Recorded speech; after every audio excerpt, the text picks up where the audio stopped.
मुझे लगता है कि संविधान कितना भी अच्छा क्यों ना हो, वो अंततः बुरा साबित होगा अगर उसे इस्तेमाल में लाने वाले लोग बुरे होंगे।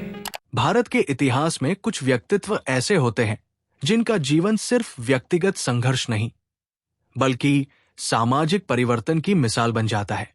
डॉक्टर भीमराव रामजी अंबेडकर ऐसे ही व्यक्तित्व थे। वे न केवल भारतीय संविधान के निर्माता थे बल्कि करोड़ों दलितों, शोषितों और वंचितों के अधिकारों की आवाज भी। अंबेडकर की राजनीति, सामाजिक दर्शन और धार्मिक दृष्टिकोण ने भारत के सामाजिक ताने बाने को झकझोर दिया।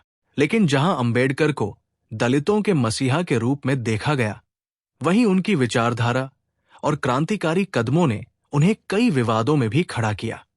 उन्होंने सिर्फ सत्ता से ही नहीं बल्कि धर्म, परंपरा, समाज और यहां तक कि समय के सबसे प्रभावशाली नेताओं से भी टकराव लिया। फोर्थ आई न्यूज पर इस खास विश्लेषण में हम डॉक्टर अंबेडकर से जुड़े 10 बड़े विवादों को विस्तार से जानेंगे, जिनसे उनकी छवि नायक भी बनी और विरोध का विषय भी। साल 1927 में महाड़ सत्याग्रह के दौरान अंबेडकर ने सार्वजनिक रूप से मनुस्मृति की प्रतियां जलाईं। उनका मानना था कि ये ग्रंथ जातिवाद की नींव है और शूद्रों को गुलाम बनाए रखने का धार्मिक आधार है। ये घटना सिर्फ एक प्रतीकात्मक विरोध नहीं था बल्कि एक सीधा हमला था ब्राह्मणवादी सत्ता पर। इस कदम ने उन्हें कट्टरपंथियों की आंख की किरकिरी बना दिया और उन्हें धर्म विरोधी तक कहा गया।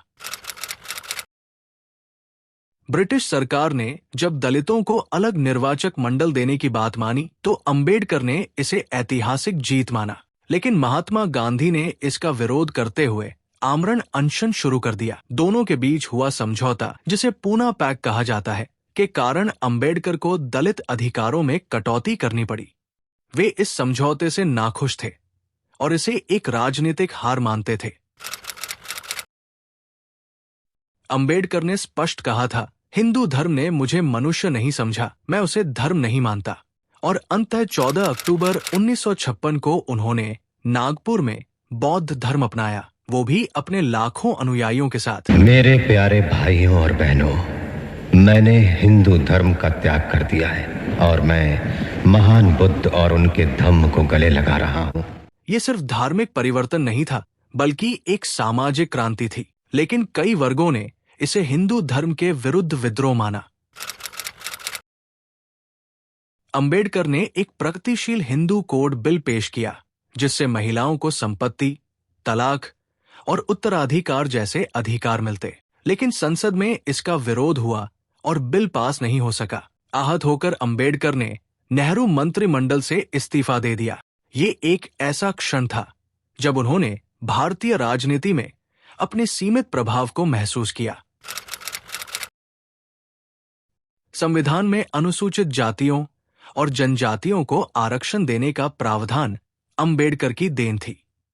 उन्होंने इसे सामाजिक न्याय की पहली सीढ़ी माना। लेकिन आरक्षण को लेकर शुरू से ही ये विवाद रहा कि क्या ये प्रतिभा का गला घोंटता है। ये बहस आज भी जारी है। अंबेडकर ने अपनी किताब पाकिस्तान और द पार्टीशन ऑफ इंडिया में ये तर्क दिया कि भारत और पाकिस्तान का विभाजन वास्तविकता के अनुसार ही होना चाहिए। उन्होंने लिखा कि अगर मुस्लिम बहुसंख्यक क्षेत्रों के लोग अलग देश चाहते हैं तो उन्हें रोका नहीं जाना चाहिए। उनके इस नजरिए को कई लोगों ने राष्ट्रविरोधी कहा।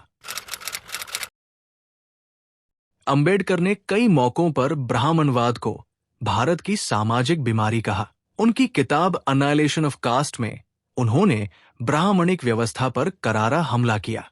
इस किताब को लेकर इतना विवाद हुआ कि जिस संस्था ने उन्हें बुलाया था उसने अंबेडकर का भाषण ही रद्द कर दिया। अंबेडकर का मानना था कि राम और कृष्ण जैसे पात्रों को आदर्श बनाकर असमानता को महिमा मंडित किया गया है। उन्होंने राम के सीता त्याग और कृष्ण के बहुपत्नी संबंधों को नैतिक रूप से खोखला कहा। इससे उन्हें धार्मिक ग्रंथों का अपमान करने वाला कहा गया। अंबेडकर ने एक बार कहा, यह संविधान जितना अच्छा है उतना ही बेकार भी हो सकता है। मुझे लगता है कि संविधान कितना भी अच्छा क्यों ना हो, वो अंततः बुरा साबित होगा अगर उसे चलाने वाले लोग अच्छे नहीं होंगे, अगर उसे इस्तेमाल में लाने वाले लोग बुरे होंगे। उन्होंने बाद में ये भी कहा कि ये संविधान समाजवादी या श्रमिक वर्गों के हित में नहीं है। ये विरोधाभास कई लोगों के लिए चौंकाने वाला था। भले ही अंबेडकर ने आजादी के बाद नेहरू सरकार में कानून मंत्री का पद स्वीकार किया, लेकिन विचारधारा और प्राथमिकताओं में हमेशा टकराव रहा। हिंदू कोड बिल, जाति व्यवस्था और आर्थिक नीति पर मतभेद इतने बढ़े कि अंबेडकर ने कांग्रेस से दूरी बना ली और बाद में स्वतंत्र मजदूर दल जैसी पार्टी बनाई। डॉक्टर अंबेडकर का जीवन विवादों से भरा जरूर था, लेकिन वे विवाद सिर्फ विरोध नहीं थे, वे विचारों की क्रांति थे। उन्होंने जिन मुद्दों को उठाया वे आज भी भारत की सामाजिक, राजनीतिक और धार्मिक बहसों के केंद्र में हैं। अगर समाज ने अंबेडकर को सिर्फ संविधान निर्माता तक सीमित कर दिया तो ये उनके जीवन और संघर्ष का अपमान होगा। उनका असली योगदान तो उस सवाल उठाने वाले साहस में है जो उन्होंने हर स्थापित व्यवस्था से किया। आप भीमराव अंबेडकर के बारे में क्या कहेंगे? अपनी राय भी कमेंट कर जरूर बताएं।